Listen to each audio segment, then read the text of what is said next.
Ya, pemirsa masih di Idea Session Closing dan kami juga masih mengundang Anda untuk bisa berpartisipasi bersama kami di WhatsApp interaktif dan juga telepon interaktif kami seperti yang tertera di layar televisi Anda. Sekali lagi Anda bisa bertanya secara langsung kepada kami terkait dengan koleksi saham Anda sampai sejauh ini ataupun Anda ingin masuk kepada saham-saham tertentu level menarik berapa saja yang bisa diperhatikan baik untuk investasi jangka pendek, jangka menengah ataupun untuk jangka panjang.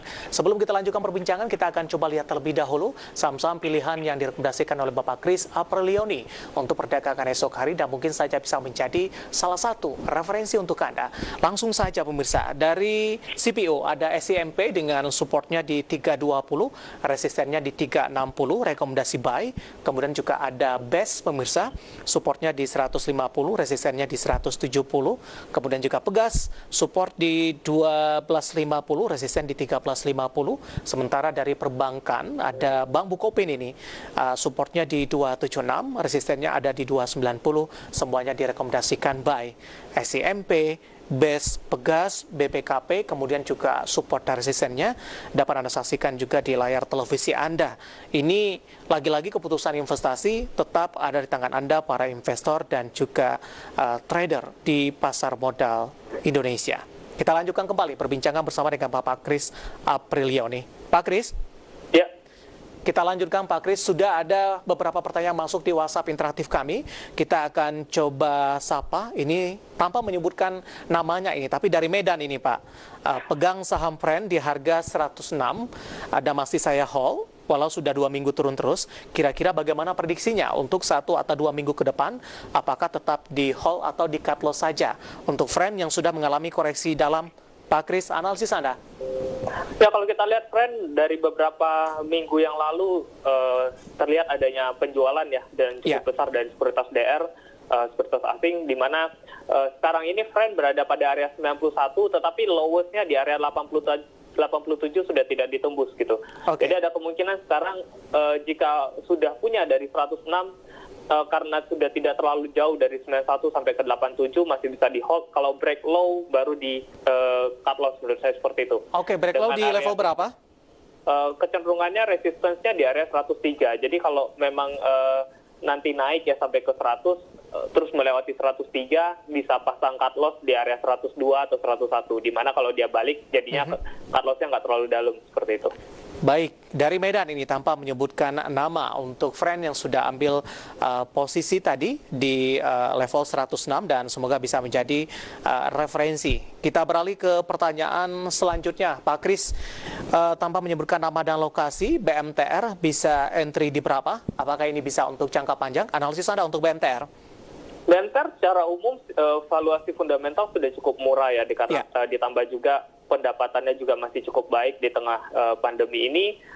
Dan BMTR secara teknikal ada gap di area 290, jadi ada kemungkinan kalau ingin masuk maybe sekarang area yang cukup baik ya, dikarenakan sudah dekat area support 290 dengan target secara jangka pendek mungkin area 330, tetapi secara medium term dilihat dari sisi bisnisnya ke depan masih cukup baik.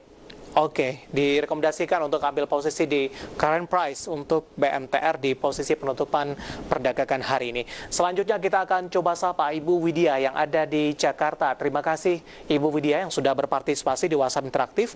Bagaimana prospek BC dalam jangka pendek? Pak Chris sudah beli di harga 17.80 Pak untuk BC. Oke, BC secara jangka pendek sudah mulai mengalami penguatan. Harga saham sudah berada di atas EMA 20 dengan area supportnya 900 cukup kuat. Jadi selama berada di atas 900 menurut saya masih cukup baik untuk bisa di hold dengan target resistance di 940. Gitu, dimana jika di break 940 mungkin bisa naik cukup signifikan sampai ke area 1000 atau 1100. Oke. Baik, jawaban untuk Ibu Widya di Jakarta. Sudah ada yang berpartisipasi di telepon interaktif, Pak Chris. Kita akan coba sapa terlebih dahulu. Halo, dengan siapa di mana? Halo, selamat sore Pak David. Dengan Hidayat dari Jakarta. Silakan Pak Hidayat, sudah ada Pak Chris di sini, Pak Hidayat, di via Zoom. Baik, selamat sore Pak Chris. Sore Pak. Mohon analisnya untuk saham INKP.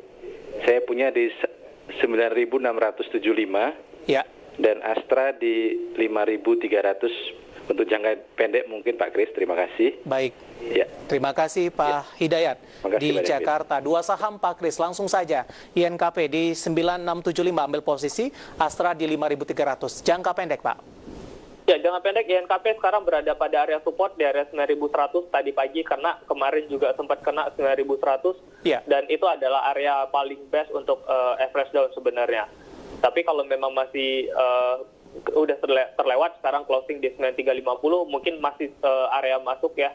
Dikarenakan INKP juga masih uptrend dan kecenderungannya masih cenderung kuat. Jadi kalau 9.600 menurut saya masih optimis, masih bisa break masih di atas 9.600 dengan target saya INKP di area 11.000. Baik, masih cukup lebar ya Pak peluang untuk INKP dari 96 ke 11.000 posisi dari Pak Hidayat.